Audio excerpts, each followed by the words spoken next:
एक लड़की की शादी उसकी बिना मर्जी के एक सीधे साधे लड़के से हो जाती है, जिस लड़के के घर उसकी माँ के अलावा और कोई नहीं था। दहेज में लड़के को बहुत सारा सामान और पैसे भी मिले थे, लेकिन लड़की किसी और लड़के से बेहद प्यार करती थी। अब लड़की की शादी बिना मर्जी के तो हो गई ही थी और अब वे अपने ससुराल आ गई थी।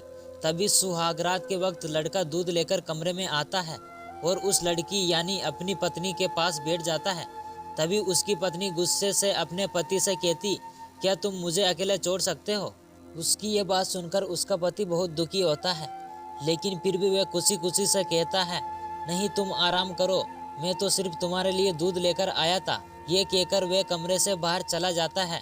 लड़की मन मारकर ही रह जाती है, क्योंकि लड़की चाहती थी कि उसने झगड़ा क्यों नहीं किया ताकि वो गवार से तलाक ले सके। अब लड़की को ससुराल में 3-4 दिन हो गए थे, मगर वो तो बस पूरा दिन फोन पर बॉयफ्रेंड से बात करती थी और उधर लड़के की माँ बिना शिकायत करे दिन भर घर का सारा काम करती थी। वे सबके लिए खाना भी खुद ही बनाती थी, फिर भी उसकी माँ के चेहरे पर हर वक्त मुस्कुराहट ही रहती थी। लड़का एक कंपनी में छोटी सी नौकरी करता था। वह बेहद ही ईमानदार और मेहनती था। सुबह अपने काम पर जाता और शाम को थका हारा। अब लड़के और लड़की की शादी को करीब 1 महीना हो गया था, मगर अब तक वे दोनों एक साथ कभी नहीं सोए थे। वैसे लड़का बहुत ही शांत स्वभाव का था, इसलिए अपनी पत्नी को कुछ भी नहीं कहता था।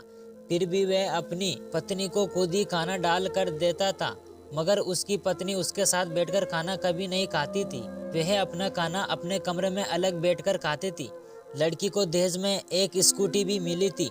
लड़का जैसे ही अपने काम पर निकल जाता था, उसके आधे घंटे के बाद लड़की भी अपनी स्कूटी लेकर अपने बॉयफ्रेंड से मिलने चली जाती थी और लड़के के आने से पहले ही वो अपने ससुराल वापस आ जाती थी। एक दिन लड़के की काम की छुट्टी थी और वह घर पर ही था, तो लड़की ने अच्छे भले खाने को भी गंदा कहकर अपनी सासू माँ को उल्टा सीधा कहकर खाने को बाहर फेंक देती है। ये सब देखकर लड़के को बहुत गुस्सा आता है और वह गुस्से गुस्से में अपनी पत्नी पर हाथ उठा देता है, मगर उसकी माँ फिर से अपनी बेटे को ही डांटती है।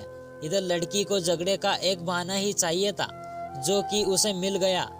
तभी वो बिना बोले अपनी स्कूटी लेकर अपने बॉयफ्रेंड के पास चली जाती है और अपने बॉयफ्रेंड के पास जाकर कहती है कि अब एक पल भी मुझे उस घर में नहीं रहना। आज उस गवाह ने मुझ पर हाथ उठाकर अच्छा नहीं किया। तभी उसका बॉयफ्रेंड कहता है, अरे तुमसे तो कब से कहता हूँ कि तुम भाग चलो मेरे साथ कहीं दूर, मगर तुम हो कि आजकल पे ही लगी रहती हो।